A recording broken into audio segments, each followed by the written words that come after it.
मैं जोशी जी के पास लेता हूं, मैं जोशी जी का जिक्र किया। जोशी सर देखिए, इसमें ये जो है ये बनी हुई, मैंने जैसे कहा कि वो एक जो सीजीआई साहब का जो वो थी उससे उत्पत्ति उसकी हुई, और उत्पत्ति के बाद में उसका जिस तरीके से हाथों हाथ लिया गया, तो वो सब कुछ में समाहित है कि देश का जो मानस है वो कहां है, किस तरफ बढ़ रहा है। कुछ उनके जो कहीं घोषणा पत्र थे सब कुछ ठीक है, वो जो एक जिस भी उससे उन्होंने बनाना पड़ा, एक उनका, मैंने तंज की भी बात की, व्यंग की भी बात की, उन्होंने कुछ चीजें ली थी देखी ये, और कुछ उसमें बड़ी गंभीर बातें, ये हर एक भारतवासी सोचता है। जैसे देखिए ना, ये सारा है कि उस सदस्यता की योग्यता या मैनिफेस्टो की बात हो रही थी, इसमें एक आध दो चीजें बड़ी महत्वपूर्ण थी जिसपे बहुत हुआ है कि अगर कोई वैध वोट डिलीट किया जाएगा तो मुख्य चुनाव आयुक्त वाला जो है कि कोई अगर कोई वैध वोट डिलीट किया जाएगा तो मुख्य चुनाव आयुक्त को यूएपीए में गिरफ्तार किया जाएगा, क्योंकि किसी को ये वोटिंग का अधिकार छीनना आतंकवाद से कम नहीं है। एक जो बड़ा महत्वपूर्ण उन्होंने उसमें जो कहा था कि भाई अगर सीजे ये जो आती है सत्ता में तो ये रिटायरमेंट के बाद चीफ जस्टिस ऑफ इंडिया को राज्यसभा जाने का रिवार्ड नहीं मिलेगा। फिर वो कहते हैं कि अंबानी और अडानी के सभी मीडिया संस्थानों के लाइसेंस रद्द किए जाएंगे ताकि वास्तव में स्वतंत्र मीडिया की जगह मिल सके, गोदी मीडिया के एंकरों को बैंक अकाउंट्स की जांच कराई जाएगी। तो बड़ी है, भले ही वो जिस उत्पत्ति से बनी, लेकिन गंभीरता बहुत सारी है उसमें, बहुत सारे ऐसे चीजें हैं जो हर देशवासी सोच रहा है। कैसे इसको लीजिएगा, ये जो आप इसमें आते हैं आवाज बंद करने की कोशिश, तो ये बैन से आप दबा लीजिएगा आवाज, Joshi ji. Unmute sir, unmute please, unmute unmute unmute. हाँ जी हाँ संजीव जी, अभी राकेश जी ने तो एक अच्छा आपने लेफ्ट खिसक जाइए, तो आपका लेफ्ट खिसक जाइए, आपकी आवाज ये वो थोड़ा फ्रेम कट रहा है हल्का सा, लेफ्ट में हल्का सा आपका थोड़ा फ्रेम कट रहा है, हल्का सा फ्रेम प्रॉपर आ जाए तो अच्छा। जी बिल्कुल ठीक, जी करिएगा। जी हाँ, आ रहा है जी जी हाँ, आ गया। तो राकेश जी ने तो एक अच्छी पृष्ठभूमि तैयार कर दी, बतला दी। आपको संजीव याद है कि कुछ साल पहले, मैंने 2-2.5 दशक पहले एक पिक्चर आई थी अर्ध सत्य, और जिसमें शायद ओमपुरी ने काम किया था और लोग भी थे, और वो पिक्चर उस जमाने में बड़ी चली थी। ओमपुरी, स्मिता पाटिल, सदाशिव अमरापुरकर देखी थी मैंने। स्मिता पाटिल, ये क्या पिछले सदी का किस्सा है। तो अर्ध सत्य बड़ा जबरदस्त चला था, और उस समय कांग्रेस का राज था, और बड़ी वो पिक्चर बड़ी लोकप्रिय हुई। मैं समझता हूं कि 2014 से और 2026 के बीच अर्ध सत्य की संस्कृति का बड़ा विस्तार हुआ। एक नए ढंग से अर्ध सत्य पिक्चर ने राजनीति में जन्म लिया। अब देखिए छोटी सी बात, आपको याद है कि पश्चिम बंगाल में जब चुनाव समाप्त हुए थे उस समय हमारे लाडले प्रधानमंत्री मोदी जी ने कहा था कि अब पश्चिम बंगाल में बदलाव की बयार बहेगी, बदलेगी नहीं। अब आप देखिए कि पिछले 10-15 दिन में बदलाव और बदला दोनों समानांतर रूप से चल रहे हैं।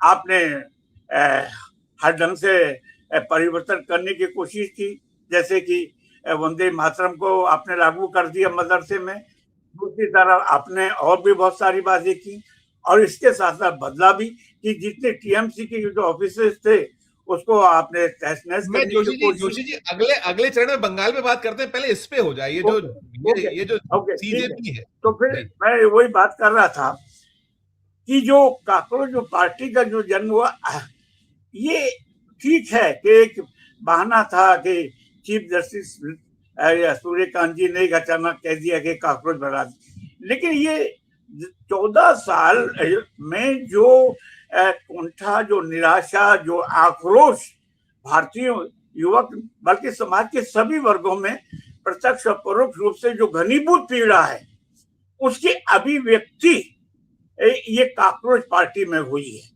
ये उसकी एक चरम अभिव्यक्ति है। चरम अभिव्यक्ति तो खैर जब होगी कि जब सड़क पर लोग उतरेंगे, लेकिन उसका कि एक कुछ दिनों 2-3 दिन के अंदर ही 1 करोड़ करीब 30 लाख लोगों का वो हो जाना, ये मामूली बात नहीं। ये बताता है कि भारत की जनता, भारत का खासतौर से युवा वर्ग किस पीड़ा से गुजर रहा है। यानी आपकी पूरी व्यवस्था पर इसने एक सवालिया निशान खड़ा कर दिया, क्योंकि मुझे बहुत तकलीफ होती है कि अब 2 दिन पहले ईरान में जिस सॉरी आपको कहाँ पर से वो नार्वे नार्वे नार्वे नार्वे थे, उसके नार्वे पहले अलग उसके बाद वो गए थे ना वहां पर इटली इटली इटली अपना इटली इटली इटली में, गए। हाँ इटली में गए। जिस देश में माने छिछोरेपन से वो ट्रॉफी प्रेजेंट कर रहे हैं वहां के शासनाध्यक्ष को, ये माने क्या दर्शाता है कि आप क्या चाहते हैं? क्या प्रधानमंत्री का काम ट्रॉफी प्रेजेंट करना रह गया है? पहली बात तो ये कि मैं इतने प्रधानमंत्रियों के साथ गया हूँ, लेकिन कोई नहीं बता सके किसने क्या दिया है। ये बाद में तय होता है जब पोस्टा खाना में चीजें जमा होती है और कितने, ये एक बाकायदा इसका प्रोटोकॉल है। लेकिन आप किस तरह से रील बनवा रहे हैं कि साहब मैं ये मेलोडी दे रहा हूँ, मेलोनी को दे रहा हूँ। अरे क्या तरीका है ये? 140 करोड़ के प्रधानमंत्री का ये काम रह गया है कि एक साथ मैं टॉपी इटली के प्रधानमंत्री को दूं।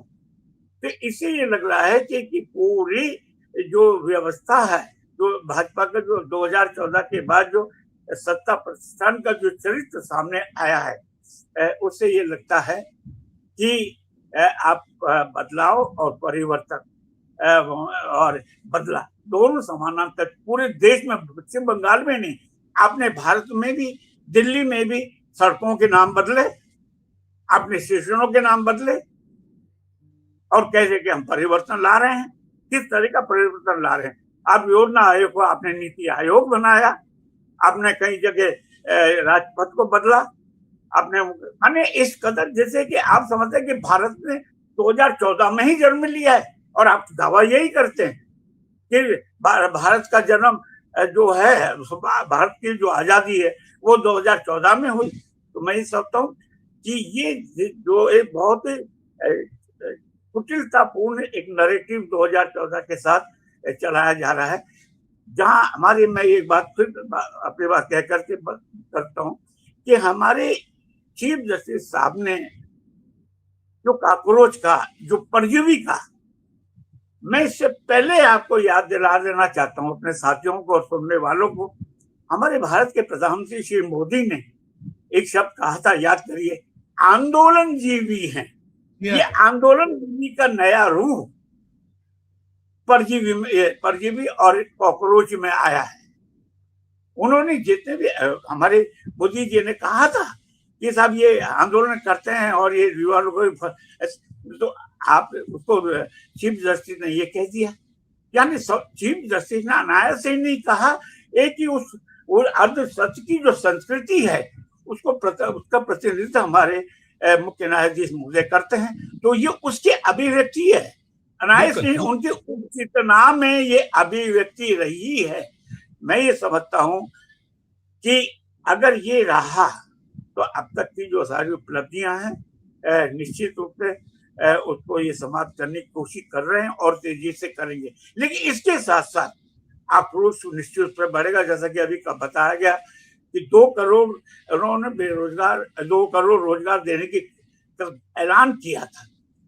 ये इस हिसाब से तो 12 साल में 24 करोड़ रोजगार मिल जाने चाहिए। 24। मैं सिर्फ भारत सरकार से एक छोटा सा सवाल करता हूं कि जरा ये बता दें कि इस 12 साल में आपने कितने करोड़ रोजगारों का सृजन किया, कितने लोगों को स्थायी, गैर स्थायी, चलता हुआ रोजगार मिला? तो ये तो बताना पड़ेगा ना। तो आप अपने वादे से मुकर रहे हैं, तो ये अर्ध सत्य है कि आप कहते कुछ हैं करते कुछ हैं। जैसे कि आपने कहा वो कोई विदेश नहीं जाएगा, कम ना जाए, आप तेल कम कम कम करें, आप रोड शो करते हैं और अगले दिन आप घोषणा करने के बाद अगले दिन मैं लौटता हूं अगले चरण में। मेरा ये कहना है कि ये भाजपा की अर्ध सत्य की संस्कृति का दौर चल रहा है, जिसके अंदर आप और हम सब जी रहे हैं। बदलाव लाएंगे, बदला नहीं लेंगे। आज बदलाव और बदला दोनों समानांतर चल रहे हैं। वंदे मातरम पहले भी गाया जाता था, यहाँ तक कि संसद में भी गाया जाता था, लेकिन आज आपत्ति ये है कि जो वंदे मातरम का जो नया एडिशन, उस पर एक लंबी एकेडमिक डिबेट की जरूरत है, वो मैं पहले कह चुका हूँ।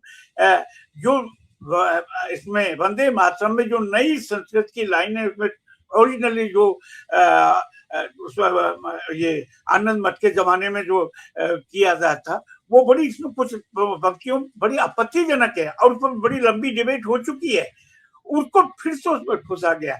मैं यहाँ ये भी याद दिला दूं कि जब तमिलनाडु में अभी चेन्नई में जो शपथ ग्रहण समारोह हुआ था, तो सबसे पहले इस वंदे मातरम को गाया गया, नंबर 2 राष्ट्रीय गीत हुआ, और इसके बाद फिर वो तमिल गान हुआ। इसके बाद जब केरला के त्रिवेंद्रम में शपथ ग्रहण हुआ, तो इसी वंदे मातरम को गाया गया। तो वो ये 5 पंक्तियां हैं जो बहुत ही आपत्तिजनक हैं और जो कि वो ध्रुवीकरण की ओर इशारा करते हैं। तो ये हमारा संघ परिवार है संपूर्ण में, ये जो मोदी प्लस अमित शाह सत्ता प्रतिष्ठान है, वो संघ परिवार का ही एक हिस्सा है। तो ये संघ परिवार का ये एक बड़ा प्रोजेक्ट है ध्रुवीकरण का, और इसके सबसे भयानक परिणाम निकल सकते हैं वो है कि हो सकता है कि देश के अंदर कहीं हो सकता है गृह युद्ध ना हो जाए, क्योंकि यानी ये खतरा है। मैं ये नहीं कहता कि ऐसा होगा, लेकिन आप जिस लाइन पर चल रहे हैं, जिन बातों को लेकर, क्या आप मदरसे के अंदर लागू कर रहे हैं? अरे भाई, ऐसा क्यों कर सकते हैं? तो ये, और आपने ये भी कहा, ये हमारे योगी जी ने कहा कि क्या अब उत्तर प्रदेश में सड़कों पर नमाज नहीं पढ़ी जाएगी शुक्रवार को। उससे पहले महाराष्ट्र में ये बात कही गई थी। तो इसका मतलब कि बहुत ही चतुराई और चालाकी से आप उस ध्रुवीकरण के प्रोजेक्ट को विभिन्न ढंग से लागू करने की कोशिश करें। एक जमाने में ये आपने चलाया, तो मैं यही कह रहा हूं कि आप भारत को विभाजित क्यों करना चाहते हैं, जिसे वो राहुल गांधी ने बार बार, और इसीलिए राहुल गांधी ने पिछले जो राहुल अमेठी में कहा था कि हालांकि वो शब्द मुझे बड़ा स्ट्रॉन्ग लगता है, लेकिन उन्होंने एक कटु अर्थात को सामने रखा, वो था कि गद्दार। ये एक अपने आप में भयानक शब्द है प्रधानमंत्री और टाइम कम है, तो आप जल्दी से आप करिए। मैं ये कहूंगा, इसलिए एक अंत में ये कहूंगा कि इस ध्रुवीकरण के इस प्रोजेक्ट के प्रति हम लोग को काफी सतर्क रहने की जरूरत है। जैसा कहीं गाजा में हाल हुआ, कहीं ऐसी आशंकाएं तो नहीं होंगी, क्योंकि ध्रुवीकरण का की जो पराकाष्ठा है वो यही है। तो इसमें हिंसा कहीं कहीं, तो इसके प्रति हमको संविधान और लोकतंत्र की रक्षा के लिए हर कदम उठाने की जरूरत है, और कॉकरोच उसकी एक अभिव्यक्ति मात्र है। ठीक।